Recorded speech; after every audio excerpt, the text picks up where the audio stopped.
Man, I guess I'd first like to thank you two for giving me the opportunity to, be my own news commentator. This is my commentary on some of the latest events. I have a problem with some of the things I've heard, and you get frustrated and you want to make your own comments, and you don't get to. First thing I'd like to comment on is the whole, you know, uh, how do you say, people saying that Bill O'Reilly did or did not incite uh, gentlemen to kill Dr. Tiller by uh, just bashing him and calling him a baby killer and all these things. And everybody's saying that, people are wrong for trying to implicate or connect Bill O'Reilly to that. And the reason it bothers me so much is this is the same man who, uh, about a year and a half ago, was calling for the abolition of rap and gangster rap because he said that it incited violence. So he himself now is being a hypocrite because he at that time tried to insinuate that someone's words could cause other people to react or be influenced by those words. But now he's saying that he who has millions of listeners and spews hatred is not contributing or inciting someone to violence. I don't understand the hypocrisy of it all, and how we defend these things in that way. But you know, that's me, and it's neither here nor there. And I know the whole professionalism of it. It's that's one of those old boy networks. So they look out for each other, and all the commentators were coming to his rescue, and the conservatives. They're all a team, so they all work together.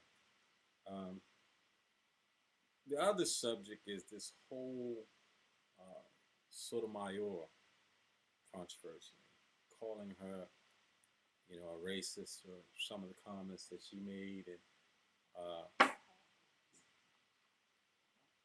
just speaking on her Latino heritage and how uh, these things shape her view.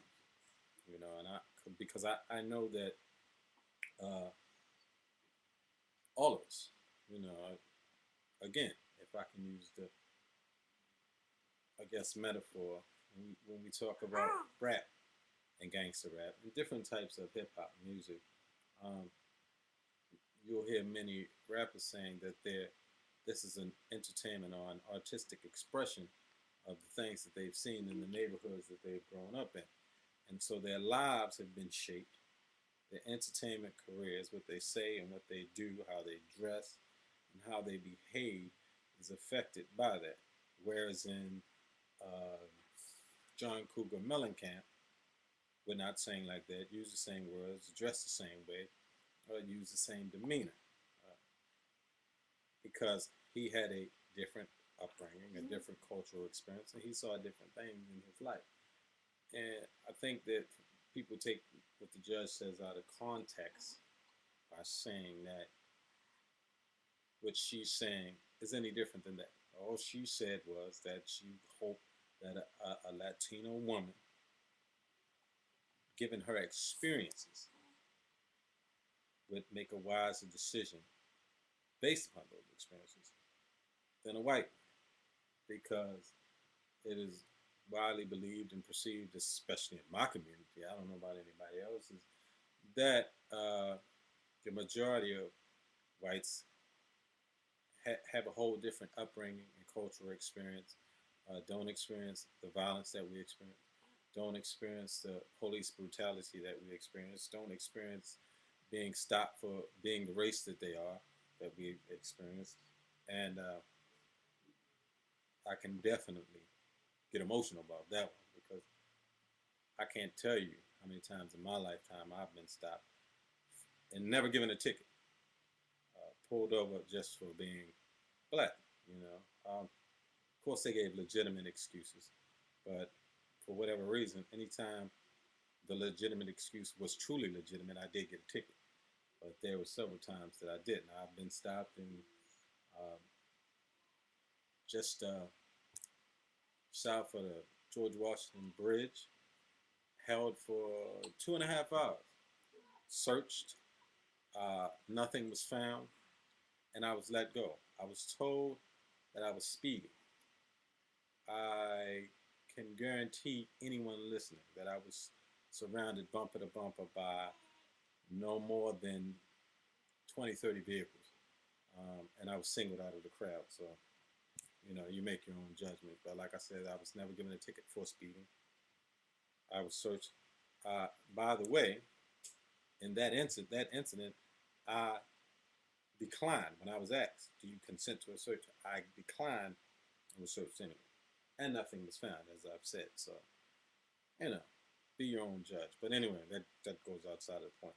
So the point being is that from these experiences, if I were a judge, using my own life experiences, I too would make decisions, because I think that what Judge Sotomayor was saying was that oftentimes we're going to have, because of our situations, because of that crime is more prevalent in the neighborhoods that we grow up in, oftentimes we're going to run into, more times than not, people who are living in and have grown up in and are in situations that we've actually witnessed and seen, and maybe even been a part of. And so uh, she was saying that we could make a better decision or understanding of ruling based upon looking at the law and applying the law with knowledge of a situation. You know what I'm saying? I can honestly say all these people were saying it's not about life experiences. It's not about what happened in your culture and your race. It's about the law, and the law is the law, and it's applied. That they're bogus, and they can sit on CNN and anybody else and try to say that. But I have been judged personally, uh, in traffic court or anything, and I can tell you that the law was not applied. There was no consideration of the law. Um, any of you, white, black, or indifferent, who've ever stood in traffic court and tried to defend yourself in traffic court, know that oftentimes, more times than not, you lose the case. And the reason being is because you're there and an officer is testifying against you. And he's given more credibility than you are. And he shouldn't be. Justice is supposed to be blind, and the law should be the law. So it's basically your word against Joe Citizen's word, not Officer Friendly's word. But that is not how they apply the law. And so there be it, that proves that there's obvious bias, and when we're talking about even stiffer cases and more criminal cases, the bias is even more evident. I mean, we can look at the numbers on death row and all these things. So I think that these people's arguments are muted, but all of these people who are speaking on all of these news channels and all these pundits don't want to bring up the issues, or even the proof that proves that the law is not the law, and the law is not applied as the law and as it is written, but it's applied on a case-by-case basis by all judges, white, black, or indifferent. And most of them don't want to tell you that, a lot of these judges were, you know, private school educated, and then went on to Harvard Law School or somewhere, and they sit on a bench and judge someone for murder or robbery or even assault in a domestic violence situation, and they've never seen any of these situations up close. I can honestly sit here and before anyone who sees this and say to you that I have witnessed each and every one of the events that I've seen. I've seen someone shot to death. I've seen someone get robbed. I have been a victim of an attempted robbery myself.